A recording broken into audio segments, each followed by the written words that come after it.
బాల్య స్నేహితులు అన్నమాట. ఈయన భాస్కరరావు గారని, ఈయన ఈ ఊళ్ళో ఉండేవాళ్ళు. ఇప్పుడు కడిగి ప్రాంతంలో ఉంటున్నారు.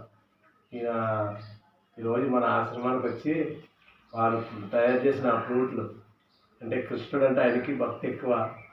అలాంటి కృష్ణ భక్తిలో ఈ నేను శ్రీకృష్ణ దత్త విజ్ఞాన పీఠం అని తెలిసి వాళ్ళు ఫ్రూట్లు తెచ్చారు మనకి. మరి ఇది ఏ జన్మలో బంధం గురించి అయినా ఈరోజు మేము ఎలా కలిసాం దీనికి. మరి ఆయన భగవంతుడు అందరికీ ఒకటే, ఒక తేజస్సు, ఒక దివ్య స్వరూపుడు. అటువంటి స్వరూపుడు ఎన్నో కష్టాలు పడుతుంటాం, వాటిలోంచి బయట అయినా పడేయాలి. కాబట్టి మనం ఎవరో ఏం చేయలేం. కాబట్టి వాళ్ళు ఇలా కలిపేయడం వల్ల ఈరోజు మన ఆశ్రమానికి రావడం చాలా అదృష్టం.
కృష్ణ దత్త విజ్ఞాన పీఠానికి మా స్వామి భాస్కరరావు గారు అంటే బాల్య స్నేహితులు అన్నమాట. అందు గురించి వారు ఎప్పుడైనా రావాలనిపించినప్పుడు రావడం జరుగుతుంది. కాకపోతే ఈ మధ్యకాలంలో చాలా అయిపోయింది కలిసి కూడా, ఒక 5-6 సంవత్సరాలు అవుతుంది. తర్వాత వారు ఎన్నో బ్లాక్ బెల్ట్ కరాటీలో ఎన్నో సన్మానాలు తీసుకున్నారు. అంటే వాళ్ళు ఎక్కడికి వెళ్ళినా ఒక విద్య, ఏదో ఒక విద్యను పట్టుకోవాలి, దాన్ని సాధించాలి. అది తెలుసుకుని దాని గురించి అన్వేషణ చేయాలి. చేసి అతని దగ్గరే ఉంచుకోకుండా ఎవరికి వరకు ఉపయోగపడేలాగా అందరికీ చెప్పాలి. అలా ప్రయత్నం చేస్తుంటారు. చాలా తిరిగారు, చాలా భద్రాచలం వాడింది కానీ రకరకాల ఏజెన్సీలు కూడా తిరిగారు. అంటే ఎందుకు తిరిగారు అంటే అదొక బిజినెస్, వ్యాపారం మీద తిరిగి అక్కడ కూడా వెళ్ళి ఈ బాణం ఎలాగ వేయాలి, బాణం వేస్తారు ఈయన, బాణం ఎలాగ వేయాలి. ఈ ఫ్లూట్ కూడా ఈయన దాన్ని కృష్ణ పరమాత్మ ఇంట్రెస్ట్. ఆ ఫ్లూట్ నేర్చుకోవడం కాకుండా దాన్ని తయారు చేయడం, ఇది గ్రేట్. ఓదచ్చు, కొంతమంది దాని మీద ఇంట్రెస్ట్ ఉన్నా దాని మీద ఉంటారు, కానీ సొంతంగా తయారు చేయడానికి కూడా చాలా గ్రేట్. ఈయన దగ్గరకు వచ్చే చాలామంది ఫ్లూట్లు పట్టుకెళ్తూ ఉంటారు, ఆర్డర్ చేసుకుని మరీ పట్టుకెళ్తారు. అలాంటి మనకి మన ఆశ్రమానికి అలా ఫ్లూట్లు తేవడం జరిగింది. మనకు ముఖ్యమైన గిఫ్ట్ ఏంటంటే అదే. ఎందుకంటే మన పీఠమే కృష్ణ పరమాత్మతో స్టార్ట్ అయింది కాబట్టి ఆయన గుర్తు పెట్టుకున్నారు. ఆ గుర్తు పెట్టుకుని తేవడం జరిగింది. అది ఇప్పుడు పండు పొలము లేకపోతే డబ్బులు అలా ఖర్చు అయిపోతాయి. ఈ వస్తువు ఇది అన్నాలన్నా సరే దీని యొక్క పాడవటం ఉండదు. ఎవరో ఒకరు నేర్చుకోవడానికి కూడా ఇంట్రెస్ట్ చూపిస్తారు, లేదంటే మనం ఎవరికన్నా ఇవ్వడానికి కూడా ఇంట్రెస్ట్ చూపించవచ్చు. నాకు కరాటే అంటే చాలా ఇష్టం. అయితే అప్పట్లో 1980లో ఒక గురువు అంటూ మన ఆంధ్రాలో లేడు, కరాటే నేర్పే వ్యక్తి లేడు, గురువు గారు లేరు. అయితే నాకు అది ఇష్టం.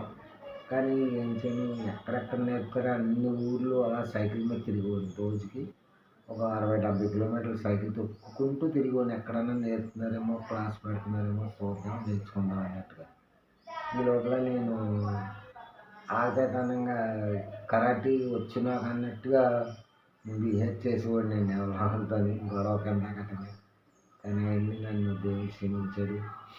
అదే ఉండగా ఒకసారి నాకు ఒక గురువు దొరికనమాట. మీరు ఇంత అన్వేషణ చేశారు కదా, గురువు ఎక్కడ దొరికారు మీకు?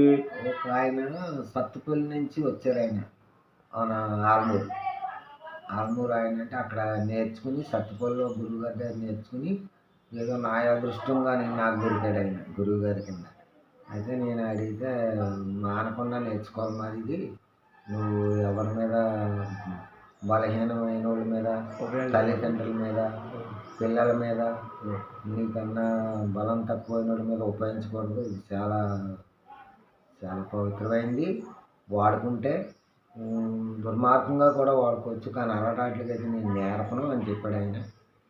సరే అండి, అయితే నేను చాలా ఉపయోగంగా ఉంటానండి అని చెప్పి నెలకి 20 రూపాయలు అయితే నేను 300 ఇచ్చానండి. నాకు అప్పుడు ఉన్నారు కాబట్టి ఇచ్చాను. ఇప్పట్లో 300 అంటే ఎక్కువే. అదే అంత ఇంట్రెస్ట్ వాడిని నేను చాలా బాగా నేర్చుకోవాలన్నట్టుగా నేను అలా ఇచ్చి పట్టుదలగా నేర్చుకున్నానండి. చాలామంది మానేశారు, అయినప్పటికీ కూడా నేను చాలా శ్రద్ధగా నేర్చుకున్నాను. నన్ను ఆయన ప్రథమ శిష్యుడి కింద ఆయన గురువుగారు మీకు అనేక వస్తువులు కూడా ఇచ్చారు. అవి ఒక వస్తువు ఇచ్చారండి. ఆ కిట్ ఎలా కొట్టాలి, ఎలాగా నేర్పాలి, ఎలా నేర్చుకోవాలి అంతా వివరించి బాగా చెప్పారండి నాకు. చాలా నేను కూడా అప్పటి నుంచి కూడా ఇలాంటి దుష్టులకి దుర్మార్గులకి నేను చెప్పలేదండి. అయితే నేను చెప్పకపోయినప్పటికీ ఎవరో ఒకరు చెప్తూనే ఉంటారు, అలాంటి వాళ్ళని లేవనెత్తుతారు. అయితే నేను ఆ విద్యను బ్రతికించాలని ఆనాటి నుంచి ఈనాడు వరకు నేను చాలామందికి నేర్పానండి. మంచితనంగానే మంచిగా ఉండే వాళ్ళకే నేర్పాను. చాలామంది ప్రైవేట్ వేరు సినిమా. మరి ఈ విద్య మీ ఇంట్లో ఎవరికైనా నేర్పారా లేకపోతే? ఈ విద్య అనేది మా నాన్నగారికి మేము 7 కొడుకులు అండి. 7 కొడుకులు అయితే ఆయన పూర్వం మున్సిపల్ కర్నాలు ఉన్నప్పట్లో మా నాన్నగారు మున్సిపల్ కర్నాలకి ఆ ఊర్లో గార్డుగా ఉండేవారండి. ఆయన కరసాంలో మంచి గొప్ప శాత అన్ని రకాలు వచ్చినాయనండి ఆయన. ఆ తర్వాత వాళ్ళ కొడుకుని నేను 7వ వాడినండి. మా నాన్నగారు చాలాసార్లు వేరే బాబు నువ్వు నేర్చుకోరా కరసాత్మం అని అనేవారండి. నేనేమో అది నేర్చుకోను, కరాటే నేర్చుకుంటాను. కరసాత్మం అంటే తిప్పడం. ఇప్పుడు కర్ర అంటే ఇప్పుడు మేము ఏదైనా ఊరు వెళ్తే కర్ర పెట్టుకుని కూడా వెళ్ళాలా అని నేను దెబ్బలాడిపోండి మా నాన్నతోటి. అలా కాదురా, నువ్వు ఏది నేర్చుకున్నావు, జనాన్ని ఎవరిని కొట్టకూడదు, తిట్టకూడదు, చంపకూడదు, వాళ్ళు ఏమి నేర్చుకున్నావు నాకు తెలియదు కదా, మనిషిని చంపడం అంటే మహాపాపం, అది అసూరెట్టుకుని ఏలాడుతుంది ఆ పాపం అని మా నాన్నగారు ఎన్నో చెప్పేవారండి. అయినా నేను వినకుండా ఈ కరాటే నేర్చుకునేవాడినండి. అయితే మా నాన్నగారు చనిపోయిన తర్వాత ఇదేంటి మా నాన్న మాట నేను నిలబెట్టలేకపోయాను అని నేను మళ్ళీ గురువుని నిలకడం మొదలెట్టానండి. నెలకు ఒక ఆయన దొరికారండి. ఆయన దగ్గర మా నాన్నగారు చెప్పిన విద్య అంతా నేర్చుకున్నాను. మీకు కరసాత్మం కూడా వచ్చింది? కరసాత్మం కూడా వచ్చింది. తిప్పుతారు? కర్ర తిప్పుతానండి, 2 కర్రలు తిప్పుతాను, ఒక కర్ర తిప్పుతాను. కరాటీలో కూడా నేషనల్ ఫైట్ చేయగలను నేను. ఇంటర్నేషనల్కి నేను వెళ్ళలేదు కానండి, నేషనల్ ఫైట్ చేయగలను, నేర్పగలను. అలాగా ఎంతమందిని మీరు అది మనం చెప్పలేమండి. ఇంతమందినని మనం అనలేము, అది తప్పు. అది బ్రూస్లీ గారే కూడా అనలేకపోరు. ఎందుకంటే ఒక 5 మందినైనా మనం అంటాం, అందులో 5గురిలో ఒకడు సేమ్ నాకులాంటి ఉంటే వెళ్ళిపోతుంది. అలా కుదరదండి, అది నేను చెప్పలేనండి. నన్ను నేను కాపాడుకోగలను, నన్ను రక్షించుకోగలనని నన్ను నమ్ముకున్నాను, రక్షించగలనని నమ్మకం నాకు ఉన్నదండి. అది ఈ విద్యలో కరాటే కానీ కరసాత్మలో కానీ ఏదో తప్పించుకోవడంలో కానీ కొట్టడంలో కానీ అవి వచ్చండి. కానీ అవి మంచి అని మంచిదని నేను అన్నండి, ఏదో ప్రాణరక్షణకి అంతే, మనకు మనం రక్షించుకోవడానికి అంతే. దుర్భిక్షంగా ఎవరిని ఏం అనలేదండి ఇప్పుడు వచ్చుకోలే. ఇప్పుడు మరి మీరు మహిళలకు నేర్పుతారా? నేర్పారా ఎవరికన్నా? అంటే మా మనవరాలు నేర్చుకుందండి. అంటే పైగా నేను ఎటు వెళ్ళలేదండి ఈ వయసులో. మా మనవరాలకి అయితే నేర్పుతున్నానండి, నేర్పాను కూడా. ఇప్పుడు బాగా కావాల్సిన అవసరం ఏంటంటే ఇప్పుడు మహిళలకి ఎక్కువ కావాలి, ఎందుకంటే వాళ్ళకి రక్షణ లేదు. మరి వాళ్ళకి సులువైన ఏమన్నా చెప్పడానికి ఉంటుంది ఇందులో?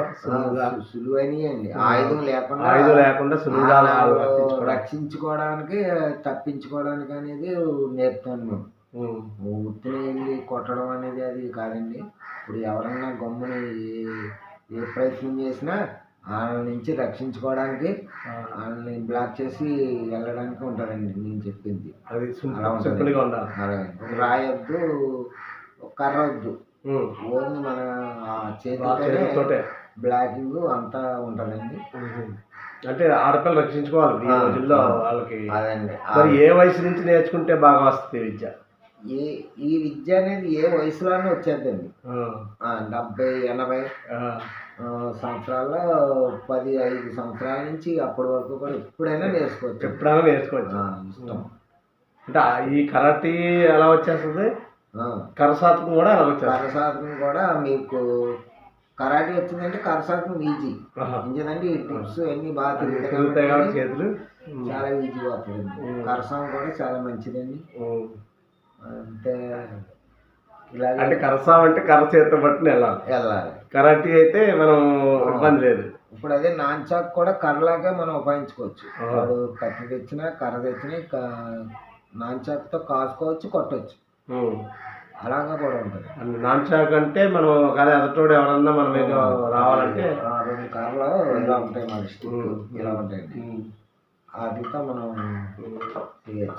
చైన్ ఉంటుంది మధ్యలో చైన్. ఆ చైన్తో ఎవరన్నా దాన్ని తిప్పచ్చు. అలా కూడా రక్షణ. కర్మంట చిత్రాడ అక్కడికి వరకు ఉంది అది. అందుకని చిత్రాడ ఇలాగా మీకు ఎంతో సన్మానం చేస్తుండొచ్చు, కానీ నేను మాత్రం ఏమీ చేయలేను. నేను బాగా చాలా చిన్నవాడిని. కొన్ని విషయాలు అయితే మీ దగ్గర నేర్చుకున్నాను. కాబట్టి అప్పుడు ఏదో కలయికలో ఎన్నో విషయాలు చెప్పారు, అవన్నీ నేర్చుకుని అలా ముందుకు వెళ్ళాం. కాబట్టి మీరు ఎంత నేర్చుకెరిగిన గారికి నేను ఎప్పుడు మీకు ఈ యొక్క అభిమానం, ఆనందం ఎప్పుడూ ఉంటుంది. అలా మన స్నేహాన్ని ఆయన అలా నడిపిస్తూ ఉంటాడు. సంతోషం.